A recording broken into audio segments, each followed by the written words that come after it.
Welcome to NDN. I'm Nelson Cunningham, and my day job, I'm president of McClarty Associates, an international strategic advisory firm helping companies deal with governments around the world. But one of the things that I'm proudest of is the role that I've played with NDN over the years, serving on its advisory board and as chair of its Latin American Policy Initiative. NDN, as those of you who are here with us or who are watching this streamed on the web live know, is one of the leading think tanks in Washington. It has been at the forefront of bringing policy and policymakers and means of communication, including the web and social media, together in such innovative ways. Nowhere is that more vital or more present than on the immigration debate, which is going on today, and which NDN has played such a role in helping to shape the debate over the last 8 years on immigration, on the need for immigration reform, and indeed on the day-to-day tactics and strategy that we see being played out here in Washington on this momentous bill. But we're not here to talk about that. We're here to take part in one of NDN's regular conversations with some of Washington's best known, smartest, and most articulate opinion makers. Today, we're extremely lucky to have with us someone who I've seen in so many contexts over the years. I've seen him in Brazil. I've seen him in a small little village in Switzerland. I've seen him in London. I've seen him all over the world, effortlessly leading conversations on politics, economics, demography, culture, globalization, and their intersection. Moises Naim, at a startlingly young age, was a minister in the cabinet of his native Venezuela.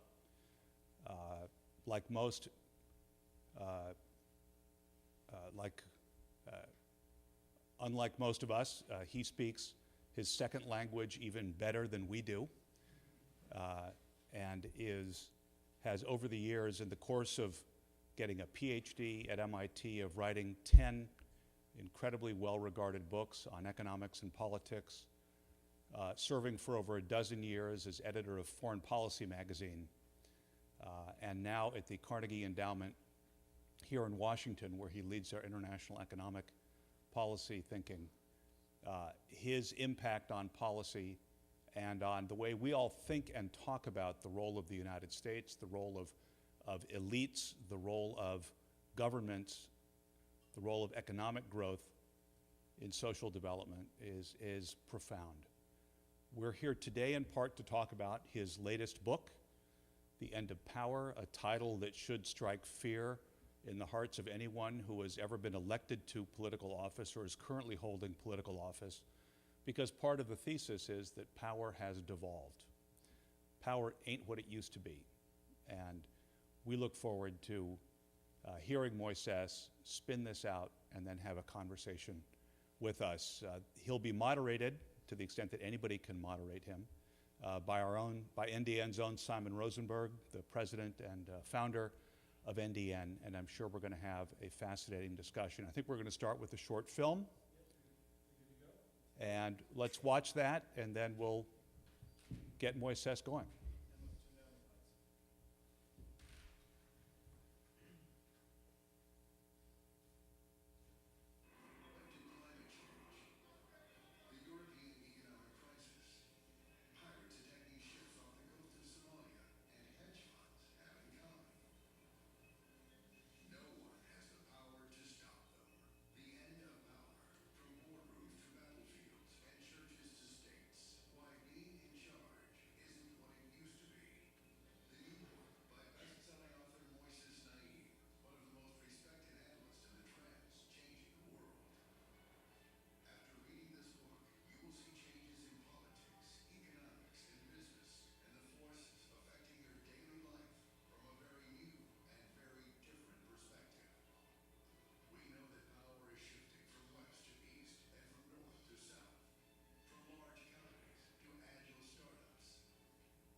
Ladies and gentlemen, you're in for a treat. Moises Naim, Simon Rosenberg.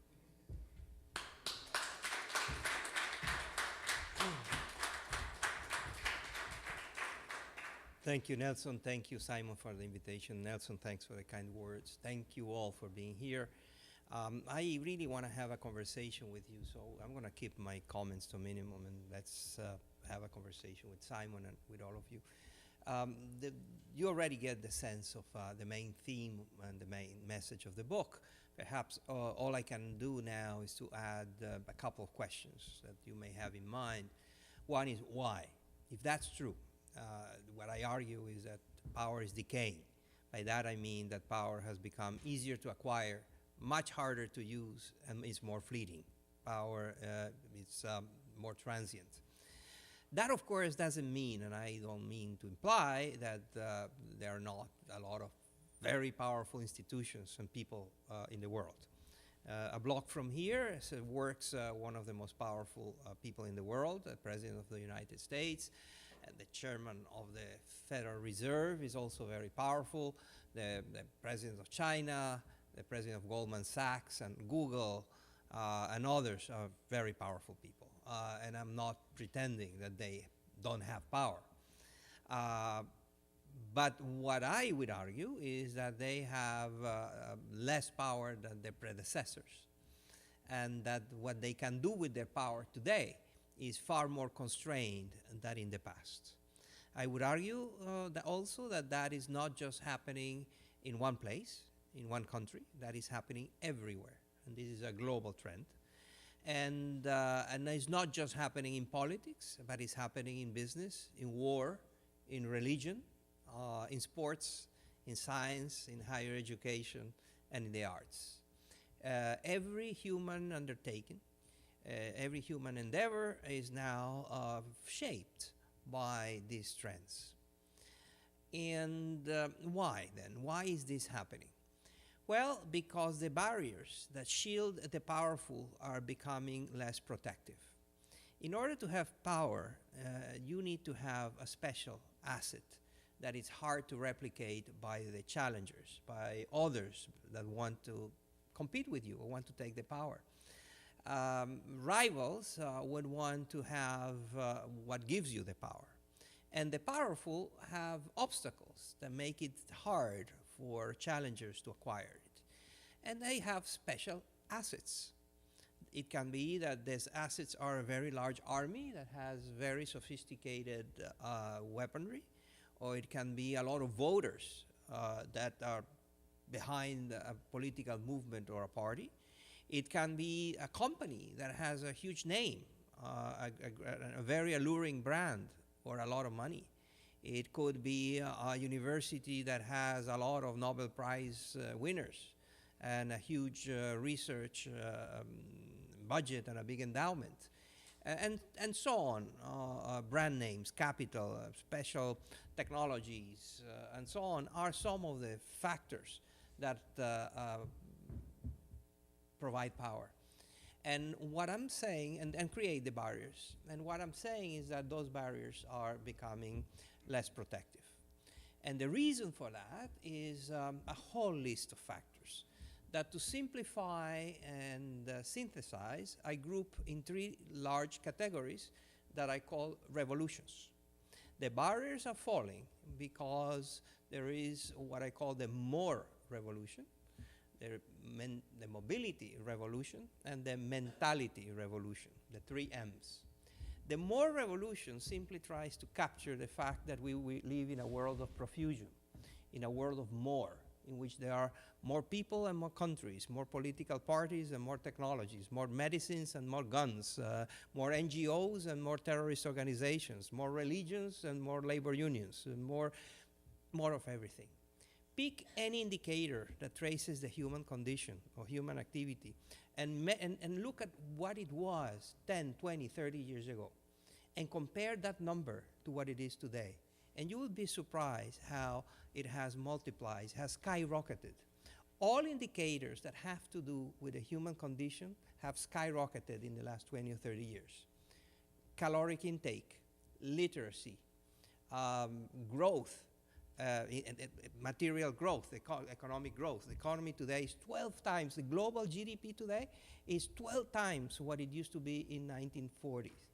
It is 2.5 times larger than it used to be 10 years ago. In the last 10 years, the world economy is 2.5 times larger. And that is a decade where we had one of the worst financial economic crises that shrunk the economy in the last 60 years or so. Despite the crisis, the economy now is 2.5 times larger. And that is also true in very poor countries. Africa's economy today is twice as large as it was before.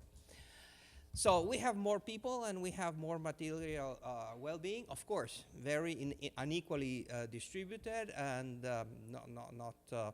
and highly concentrated in some places, but in absolute terms, we have more prosperity, more material well-being. But it's not just that we have more people. We now also have the youngest planet ever in terms of the age of the population.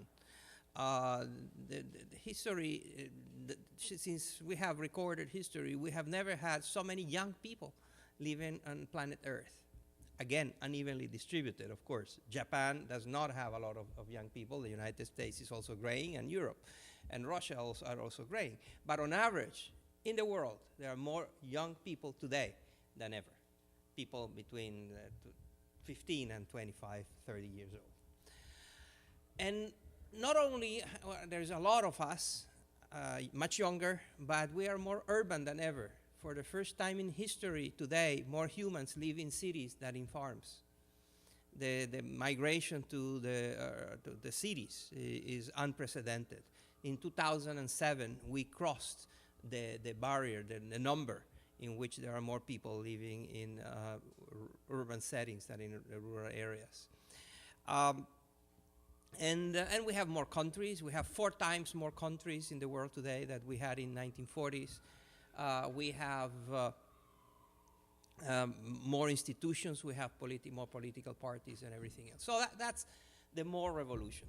What does this have to do with power? Why is this related? Why do I bring it up? And why this explains power? Well, because it explains how the barriers that protect the powerful are being overwhelmed by mass, by size.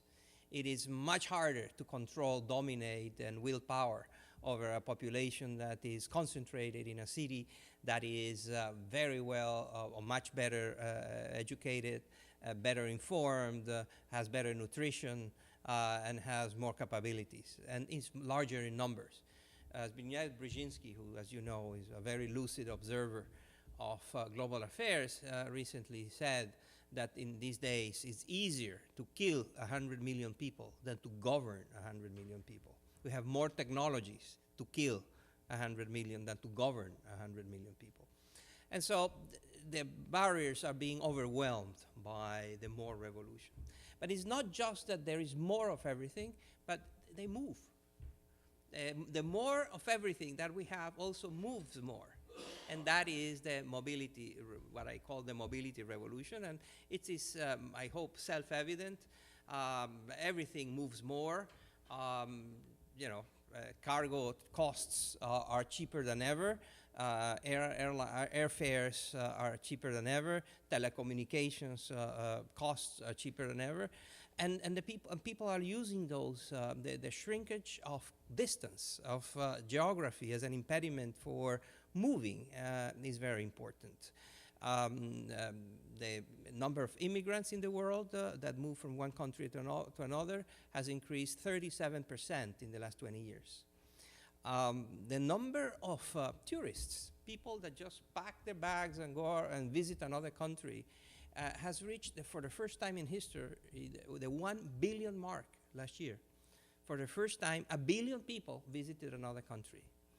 The number of people that go and to a convention, to a meeting, to some sort of setting is now quintupled from what it was just 15, 20 years ago. And you know that everything else is also moving. Trade is at a record level, despite the recession in which everyone expected protectionism to impair levels of commercial exchange. as countries would protect their borders to protect their jobs, there was a great expectation that the Great Recession would hurt the trade, and it didn't happen. Trade continues to thrive, and we're now again at a very high point in terms of trading levels.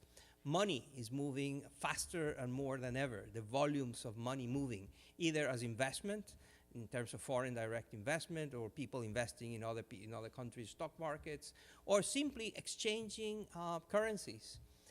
The foreign exchange markets in the world today are 10 times larger than they were 10, 15 years ago. And you know about pandemics, you know about ideologies, you know about terrorists, you know about international criminal networks. Everything, there's more of everything, and everything moves more. And what does this have to do with power? Well, power needs a captive audience. Power needs to be wielded over communities or people or entities that are circumscribed to a defined space. And if those people over whom power is exerted are able to move, then the barriers that shield the powerful can be circumscribed and circumvented, rather. And then all of these generates very profound changes in mentality, and that's my mentality revolution. Changes in values, in expectations, in aspirations, in ways of behaving. And there's some fascinating anecdotes about how people, the mantra there is take nothing for granted, and do not assume that because some things were done in a certain way in the past, people will tolerate that they will continue to be done in the same way now. And we have seen a growing intolerance for authoritarian regimes. We have seen very profound changes in the way customers relate to companies, in which employees relate to companies, in which shareholders relate to companies, in which voters relate to political parties and to their governments. Essentially, there are very different expectations in the way we relate to those that have power. And it goes from very large issues like negotiations that take place at the global level, in which expectations have also changed, what countries can aspire and which countries are invited to the table, in which big decisions that deal with humanity are taken, to very intimate things that happen in families. One of the striking numbers I ran into as I was writing the book is that divorce rates in India are soaring among the elderly, initiated by the women. And that means that these were arranged marriages. You know, if you were married in India 30, 40 years ago, it's very probable that a large majority of those marriages were arranged marriages. Well, the women are walking out of those marriages. And why? Because of the three revolutions. Because they are more empowered, they have more material opportunities, they are better informed, and they can move.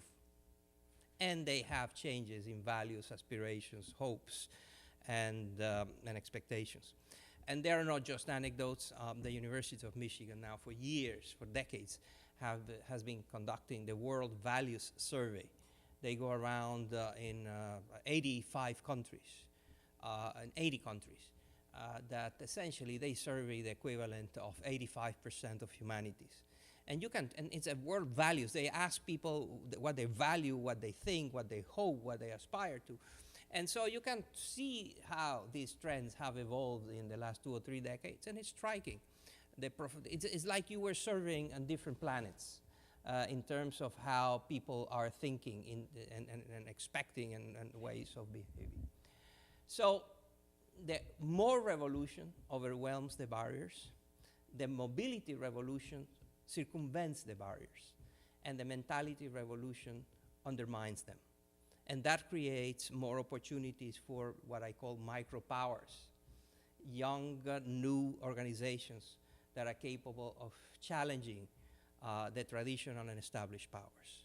And that is why I claim that power is now easier to acquire, much, much more difficult to use, and easier to lose.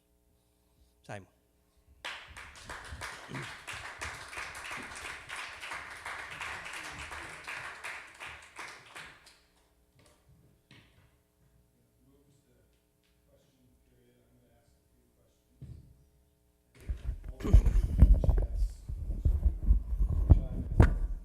Thoughts, suggestions, and we are live streaming this and recording this, so we need the microphones. Are we good up there, guys? Good.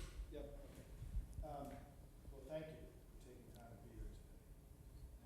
And the reason I wanted you to come by is that I've heard you speak a few times about the book. And I felt that I really agreed so profoundly with your analysis of what's happening in the world. And a lot of the work that we've done here, for those of you who are new to Indiana, we're not a traditional think tank in that we have a point of view. I mean, it's not an amalgamated set of thinkers. There's sort of an attitude here. I like to think we're a micro-power, to use your term. That our view has been that there's a new politics being born in America, and it was being driven by three big changes. There was changing in governing, the changes in the governing challenges we face today, changes in media and technology that are changing everything we do, similar to the mobility revolution, and also changes in demography. And those three things taken together were birthing into politics. And so the basic attitude here is that we believe the world is going through profound change. And that our hope is that we're helping policymakers a little bit, understand the changes and hopefully govern more effectively. That's really what we try to do. But built into the baseline of this institution has been the sense that people are underestimating the significance of the change that's happening in the world and the velocity at which it continues to increase. And then I've seen it just in the 20 years that I've been here, and I think that how right Moises is about, because I think it's incredibly, one of the most powerful arguments that I've heard about where we are today. So I'm really grateful that you're here, and we endorse your theory. And I'll tell you one other quick question. We went through an evaluation by an outside group that gives money to nonprofits.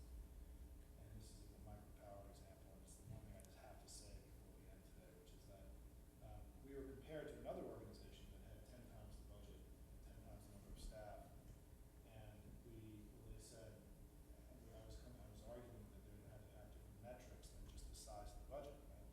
So I said, let's just check LexisNexis and who's been in media more. And we had been in media more in the US in this organization. We had more press staff than we had staff. And they didn't believe me. They couldn't understand this. And this is part of that, its size. In this case, size doesn't really matter. Okay, so let's get to a few questions. So thank you for being here. So the first question I have is this good or bad? The trends that you're describing, I mean, is the world better today than it was? Are we worse off today? Yes, I think these are great trends. I think these are welcome, these are good things. This is a world of opportunity. This is a world where tyrants and monopolists and political bosses feel more insecure and are more insecure. This is a world where people come out of nowhere, have a chance to go ahead, have a chance to dislodge or constrain or limit what the big guys that have traditionally dominated a field can do. And again, the field can be art or music or war. And just think about, we have some fantastic examples of newcomers that have transformed the game. So these trends are great, and in so many interesting ways and surprising ways that every day we read in the newspapers that a small unknown player is appending ways in which things were done in the past. But there is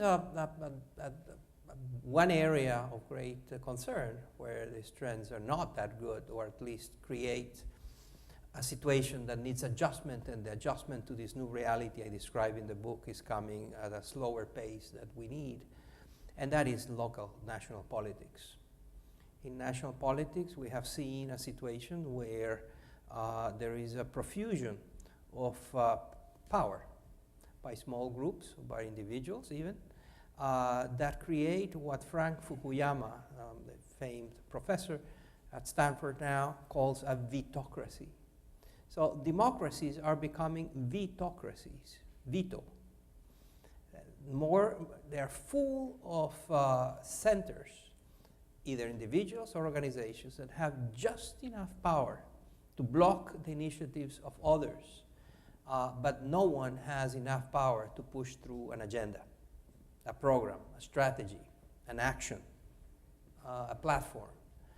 And you know, I know that what I'm saying, it's in this group and located a few blocks from the Hill and from the White House. I don't need to explain more about that, but all I can say is that this is a global trend.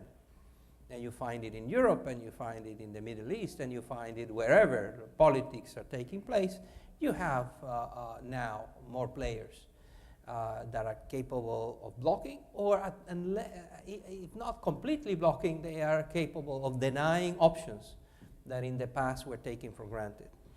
And therefore we see gridlock, we see decisions that are taken too late, that are diluted to the point of ineffectiveness, that are just there and represent the minimum common denominator, but are not effective in addressing the problems at hand. The politics of all this creates challenges that are very important for a democracy to overcome. I have a second question. It seems like, given the pace of change that you described and sort of how the world is evolving, that there would be, in any civil society, particularly in ones that have mushroomed the youth bulge in countries that have particularly large numbers of young people, that the older generations in those countries, maybe not in India with women, right, but with wives, could be prone to sort of developing sort of a reactionary politics where they get fearful of the future, that the pace of change is so destabilizing and so rapid. I think that's part of what we're going through here in the US in some ways. I think that there is one political party that's become reactionary and one that is much more aggressively trying to reinvent itself around these new realities that you're somewhat successfully, not always, right? But how does social cohesion and the issue of young versus old, new versus, start to become a factor in your analysis? It is very important, and we already see the fracturing. And this is not just a U.S. issue, Simon. Think about Spain. Think about Italy, in which you have literally millions of highly educated university graduates that are condemned to a life of underemployment or unemployment, and just an itinerant going around for where they can find jobs for which they are clearly overqualified. So there is that, and social fragmentation is also happening in places like China. And of course, we saw it in Egypt and in North Africa, and here. So that's a challenge, and in fact, that may be part of a reflection, may be reflected in the fact that governments, and going back to the first question, governments are not getting mandates now. In the book, you will see that there are some measurements that if you look at landslides in elections have become endangered species, are disappearing. If you look from the 1970s to today, what was the margin of victory in elections, in democracies where elections were free and fair? The candidate that won, by what margin did he or she won? And you can see how it's shrinking. It used to be that the frequency of landslides was far greater in the past, and now they still happen, but they are just exceptional. What now has become normal is that voters are fragmented, and voters elect someone. So someone gets elected, but with a very thin margin, by a hair. And normally, that someone has to govern with a parliament or a Congress that is in the hands of the other side. In 30 out of the 34 countries of the OECD, that's the case. I repeat, the OECD, as you know, is a group of countries that are the wealthiest democracies in the world. And there are 34 countries in the OECD. Of those 34 rich countries, only in 4, the executive part, the party, the political group that has one of his representatives in the executive power also has control of parliament. In 30, they have to create impossible, unwieldy, slow-moving, fragile coalitions. You see it in England, you see it in Europe, throughout Europe, you see it in Israel with all kinds of strange arrangements that are inherently unstable and are inherently incapable of tackling the big decisions that governments are asked to tackle these days. And we see it in many complicated ways in the United States. I know parliamentary democracies may not be as attractive in the future as they were in the past because of this exact thing. So in the book, you refer to something you call the most dangerous deficit. Can you talk about that a little bit? The world's most dangerous deficit is not the fiscal deficits, is not the indebtedness in Europe, is not. It is the deficit that in the ability and the capacity of the world to act and decide collectively to tackle problems that are collective in nature. What I mean by this is that the numbers of problems that cannot be alleviated or solved by any country acting alone, not even a superpower, is soaring. And you know what they are: nuclear proliferation and climate change and pandemics and financial contagion and migration. We have a whole slew of problems that because of globalization and because of the 3 revolutions have increased. The number is just staggering. So the world needs a higher, more effective capability to work together, nation states working together to deal with problems that no one of them acting alone can deal with. Well, at the same time that number is soaring, the number and the capacity of the world to act together is either stagnant or declining. If I tell you Kyoto, Cancun, Copenhagen, what does that evoke in your minds? Failed summits. These are all places where very important climate summits have taken place and where nothing has happened. Doha, what does Doha mean now? Yes, it's the capital of a country, but it also epitomizes a failed trade negotiation that has now been going on for decades. Show me an important global arrangement or global negotiation that has ended successfully in the last decade. Very few. And these at the same time in which the world is desperate for these kinds of agreement. And so that's the most dangerous deficit. In economics, when you have supply outstripping, when you have demand outstripping supply, you get a lot of inflation. In international politics, when the demand for these decisions outstrips the capacity to make the decisions, you have a lot of dead people. And that is why this I call the most dangerous deficit. So given all this, when Barack Obama calls you over and says, Moises, how do I deal with this? I tell him, call Simon. What would you say to someone like Barack about how the theory of leadership changes in a world that you're describing?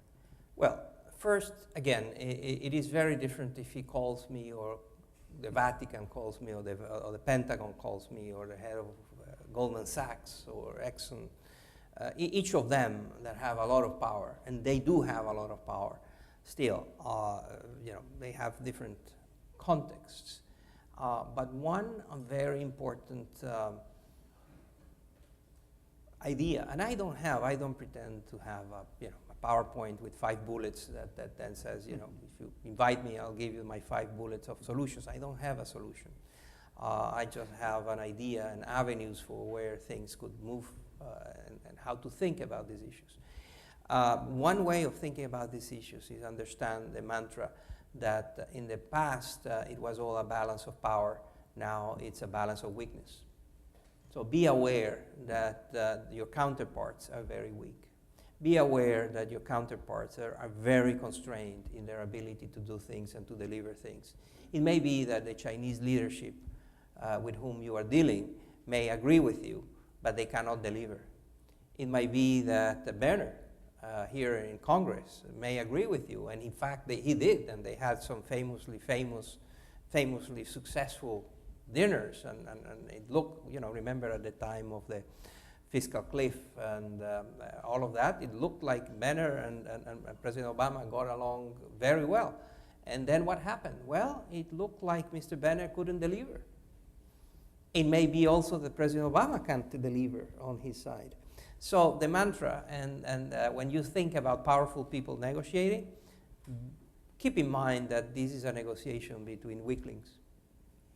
Well, and I just want to say that we were talking before we came down. I have a front page essay on the Huffington Post right now, which you're welcome to read when you go back to your offices, about how the immigration bill is very much alive, and that I'm an optimist that we're going to get something very meaningful done this year. And I was explaining my theory, and it involved Obama and Boehner and the powers that be sitting down and cutting a deal. And then he raised the obvious question, which is, why do you think Boehner can actually negotiate a deal, right, for his conference? And I thought he got me on that one. I'm not sure. So when you read the piece, make sure you're thinking about the question. And Boehner's response back is, how do I know that Obama can deliver? And he will be right to ask. Yeah. Because it's not even, certainly looked like in the Senate it was Chuck Schumer, a single individual really driving a lot of it. And that means, Simon, one of the things that means that I often mention, and it's very important in the private sector, is that we need to nurture, and now leadership more than ever requires great strength and a very effective peripheral vision. By that I mean that these days, in order to be good at what you do, you need to be obsessive about it. You need to be highly specialized. You need to just be at it all the time. You probably are just laser-like, focusing on the issues that matter to the institution and to you. And if you think about companies that are successful, they are obsessive. They're obsessive. They're very, very good at just concentrating on one issue. Well, and what happens is that's these days they're very dangerous.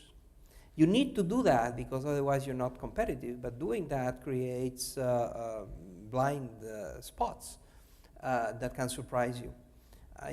There is an example in the video you saw about Kodak. Kodak was excellent at what they did. They dominated the field of photography and imaging for decades. They were almost a monopoly. Who here doesn't have a Kodak moment? And in the world had that. Well, Kodak is now bankrupt. And more or less at the same time that Kodak was filing for bankruptcy, there was an app that you could buy for nothing actually in your phone that was sold for $1 billion. It is a company that was 3 years old and had 13 employees, called Instagram, sold for $1 billion. I'm not saying that Kodak went bankrupt because Instagram was successful. I'm just saying who at Kodak, when they were dealing with their situation, would have ever imagined that a competitor that dealt in the same marketplace and provided services that had to do with pictures and photography would be something by a bunch of kids created and would append the nature of the business.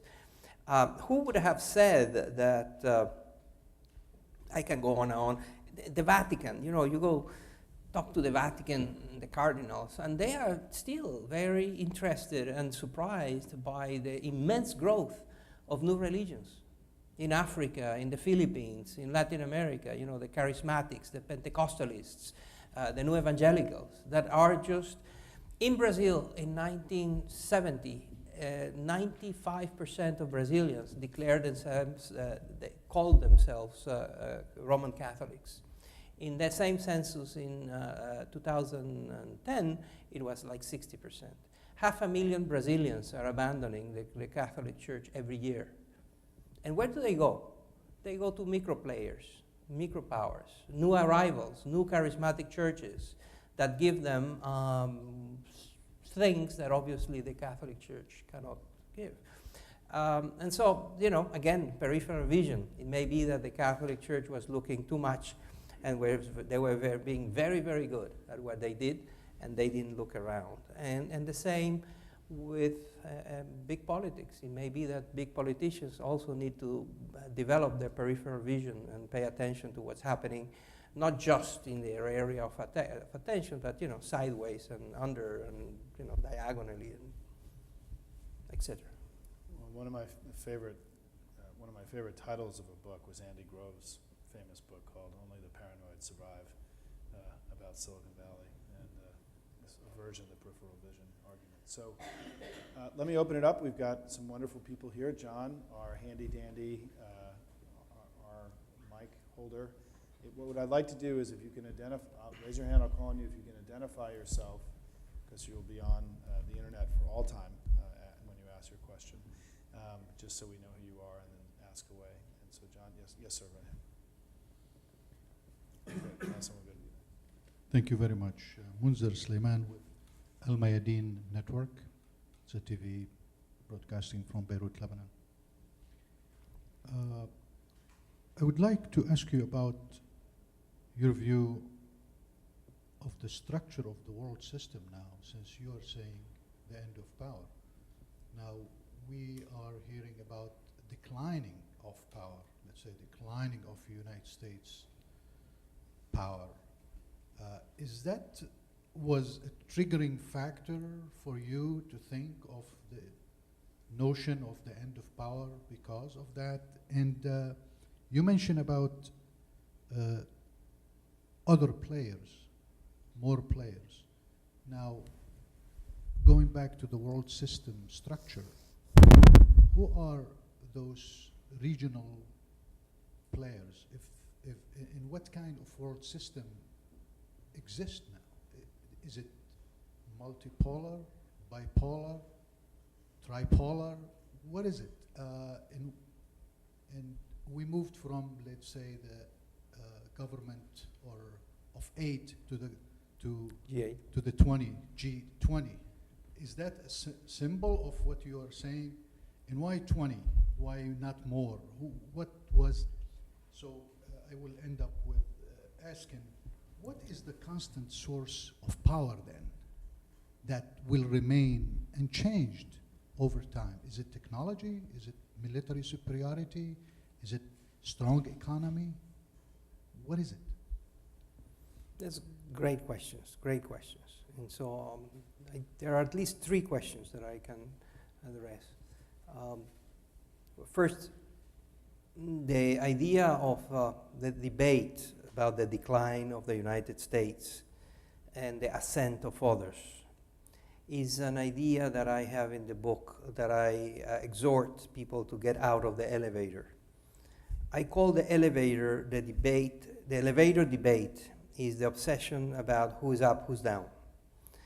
And I find, and a typical manifestation of that debate is the United States, typically with either Asia or China. And so there is a cottage industry of experts that measure when is China's GDP going to overtake that of the United States, and then that signals the shift in the world in which a new superpower has displaced the United States. I disagree, and I have certain disdain for that approach. And that's why in the book I urge analysts and readers to get out of the elevator, because the essence of the power shift literature on debate is that power is shifting from here to here. And what I argue is that power is not just shifting from here to here, but when it arrives here, both here and here have less of it. So power may be shifting from the west to the east, but at the end there will be less power all around. The east and the west will be less powerful. And when you think about China, yes, you can see a lot of growth, but if you look in more detail, you will see a country where the three revolutions are the most extreme manifestations of the three revolutions, the more mobility and mentality. If you ask me which country epitomizes that in spades, it's China. And the notion that these are equivalent things, that the United States and China are equivalent, it's, I think it's a very muddling kind of perspective. On the nature of the world system, you said bipolar, unipolar, it's hyperpolar. Think about it, about many, many poles, and that will be more transient. We think of the world in terms of empires that stayed for centuries, of superpowers that stayed for decades. Well, now you're going to have power centers that are going to impose their view and their will, but in a much more fleeting time frame. And on regional powers, you ask about regional powers, which is a very good question. I think all of what I've said applies. In the Middle East, which is an area that you care about, you're going to see a very rapid turnover of regional hegemons. You know, get ready for a lot of a carousel of leading nations and leading hegemons in the Middle East. Well, Lebanon may be itself the best example of the end of power. Yeah, I have Lebanon paramount in my... Let me, please, Nelson, and then we'll do a bunch. Nelson Cunningham. You know, Moises, is what you're describing here the end of power? I mean, your thesis is absolutely incontrovertible as far as I'm concerned. But is what you're describing something new in history, or have we just returned to the normal state for human existence? Is the concentration of power that we saw in the 20th century and the 19th century, was that just a temporary phase in human history, maybe brought about by the Industrial Revolution, which created national means of production, national media, armies that could destroy other nations? And are we just now going back to the usual sort of devolved state, which we've lived in for the last 5,000 years, where any little potentate might control the space around him, but not much more than that? There is a whole literature on that under the rubric of neo-medievalism. The notion that we are moving to a neo-medieval order, this very much like you described, warlords, you know, and small regions, the world divided in small fragmented regions in which, and therefore this is just more of the same, and that looking at the neo-medieval arrangements will give us hints about today's world. And I disagree profoundly, because what we saw in the past that looks like this, in fact, has some elements of it, but is very different. It's different in scope. A lot of what we described in the past was highly concentrated in Europe, in the city-states of Europe, and never touched other places in the world. Now, what I'm describing is everywhere. You go to the most remote town in Mongolia, and you find it. You go to very remote towns in Guatemala or in Venezuela or in the Philippines, and you see very similar forces at work. So there is the scope that is far more global. There is the speed that is unprecedented, and just compare speeds and between the neo-medieval situation and what we actually have. There is the three revolutions. The three revolutions are far more widespread and intense and transformational than what we saw. And you mentioned it also before, the velocity of these things is quite staggering. You know, I always think moments like this that for people, I'm in my late 40s, and for Americans like me, I mean, the way that we grew up understanding the rest of the world was through Indiana Jones, right? And so it's all, the rest of the world, people still had bones in their nose, right? And, this was 25 years ago and 30 years ago, and this the speed of change of the rise of the rest, or however we describe all this. What I loved about your opening presentation, just as a comment, is that we're in it, we're living it every day, but taking a step back and looking at the data, it's extraordinary.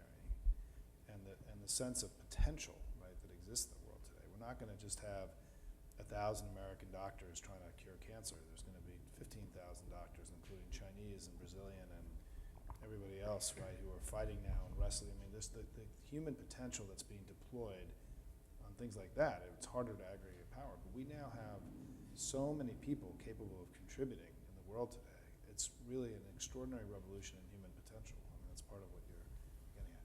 Okay, so what I'm going to do, because of just time reasons, is take three quickly, because we have about 6 people, so we'll do it twice. And we'll do 3. He'll try to answer all 3 together, and then do it a second round. Is that cool? Okay, we'll go here, and was there another one in here somewhere? Oh my God, too many. Oh, look who it is. Miss Farrell, you'll go third. Okay. Yes, so please start, yes, and then here, and then. Hi, Mike Snow, journalist. In this country today, I'd like to look here. We have a growing feeling of helplessness among voters, breakdown of checks and balances, increasing corporate cronyism, impossible gridlock, and growing numbers of displaced workers. I'm curious, say 50 years out, how, in your view, this is all going to play out with all these disparate parts and no foreseeable solution? 2 more quick ones. And then there was a second one here. I will forget. Okay, let's try him. But Let's you help me remember. I will. Hi, my name is Roxy Reeves, and I'm curious as to how your thesis affects those living in poverty, because I was looking at the 3 M's when you were talking, and I'm having a hard time. I agree with what you said, but I'm having a hard time wrapping my mind around how those that are living in extreme poverty are part of this equation, because I think they always tend to be stranded and left out of the process. And I was looking at the 3 M's. They still have minimal mobility. They barely have enough. They have less. And as far as their mentality, their aspirations are not parallel with their expectations. I mean, I'm not seeing how this would work for that group of stakeholders. Kathleen. Congratulations on your book. It was both thought-provoking and entertaining, which is very difficult to do. I really loved it. A little bit along that line, I wanted to ask specifically about Brazil. Is Brazil, would you characterize that as an example of a society that has fully lived through the 3 M's or is undergoing the 3 M's right now? So Can 3 we keep it? questions. Yeah. You good? You good? Okay. I think I can, and Okay. if not, you correct me and remind me what you meant. Let me start with your question about how this all plays out. And my honest answer is I don't know. I don't know. Because there's too much going on at the same time. And what I can tell you, however, you did mention one concept that I want to use. You said there's a breakdown in checks and balances.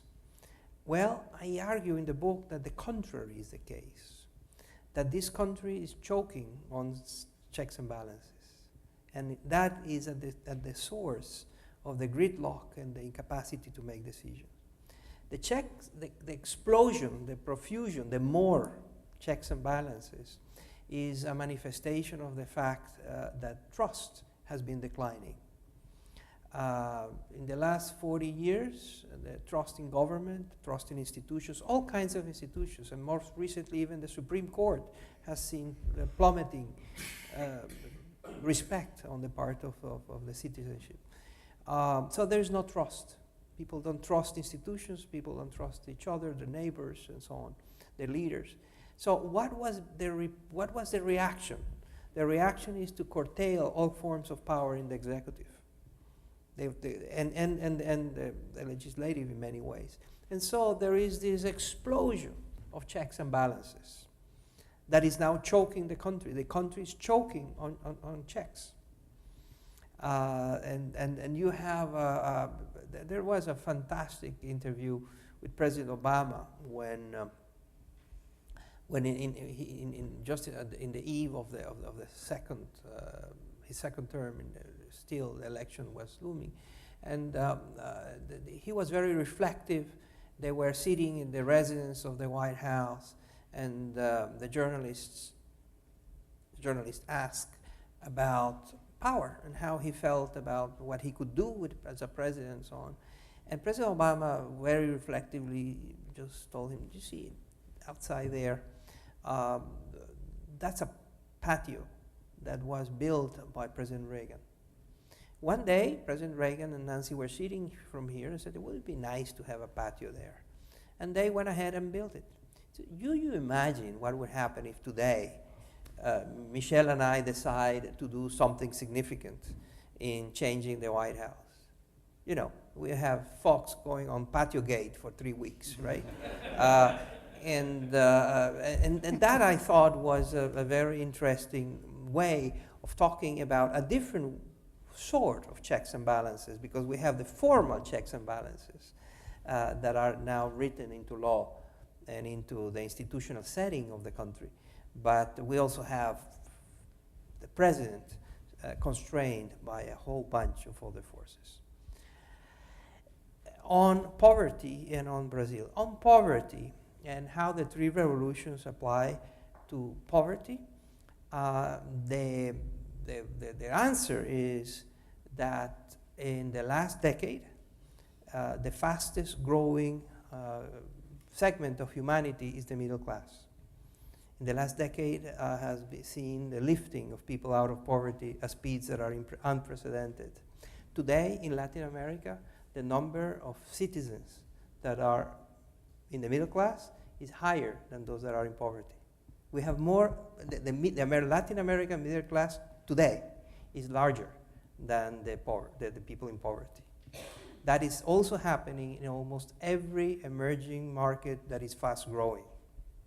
It's happening in Mexico and in Brazil and in Turkey and in Indonesia and in the Philippines and in Asia. So, and the numbers are quite staggering. When I mentioned at the beginning that you look at how many people lived in dire poverty in 2000 and today, and the numbers have just been plummeting, people living in extreme poverty. The World Bank just lifted 36 nations from its category of low income to the levels of middle income. The ILO calculates that 120,000 people per day were lifted out of poverty in the last decade around the world. So what you have is an explosion of the middle classes, and with everything that brings with it, and that takes me to the question about Brazil. So we have all seen the street action and the street protests in Brazil and in Turkey, and we also saw them in Chile. What do Chile, Brazil, and Turkey have in common other than protests? Success. If you want to describe Turkey, if you want to describe Brazil, and you want to describe Chile, the word that describes their recent performance is huge success. Success in terms of economic growth, success in lifting people out of poverty, success in social policies that have even contributed to lowering of inequality. Brazil is the world champion in terms of inequality. This is the most unequal country in the world. Well, not only were they able to lower poverty indexes, they were able to lower the Gini index, and they made great strides in terms of inequality. So the question is, why are these people in these countries taking to the streets not to celebrate, but to protest? And the answer is the Huntington Gap. Sam Huntington in 1968 wrote a book called Political Order in Changing Societies.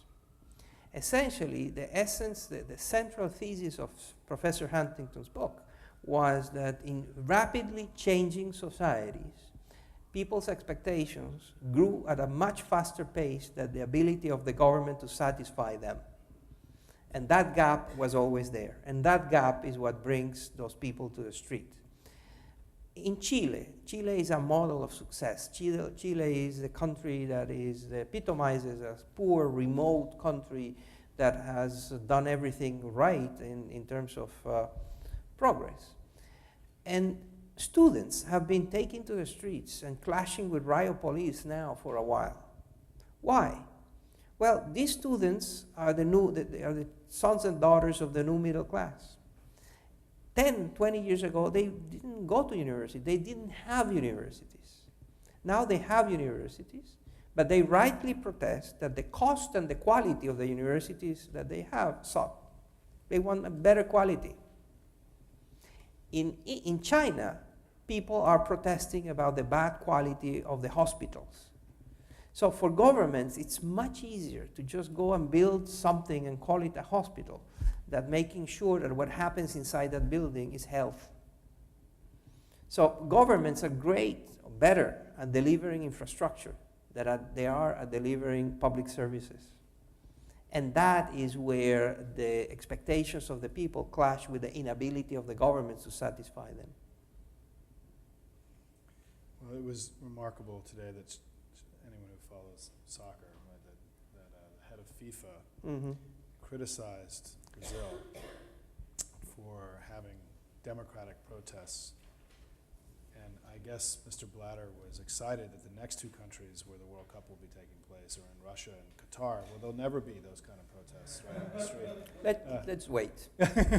Well, we'll see what happens with Russia right after today. Right? We are running out of time. What I'd like to do, I know there are more questions, but I'd like to just do, because we said we'd end at 1:30. This has been illuminating. I think we could go all day. But I would like just to turn it to you for closing comments. I mean, anything that we didn't cover. I think what I want to say is that everyone should clearly buy the book. I agree with that. That's important. One of the areas of power we need is to make sure he has enough financial resources to write another book in the future. But there's been a lot discussed today here. It's been a lot to chew around, and to think about. I really got a lot out of it in terms of my own analysis of the immigration debate. Perhaps my piece is correct. I hope it is. Maybe it isn't. And you'll decide today. But closing comments, thoughts for us before we go. Moises? Not really. Just thank you again, Simon, very much for the opportunities. It's not often that one has a chance to have this, an opportunity to have a serene, thoughtful questions and an exchange of views. So I look forward to you reading the book and finding reasons to disagree with me and create another opportunity for a good, thoughtful conversation. So thank you very much. No, thank you. Thank you.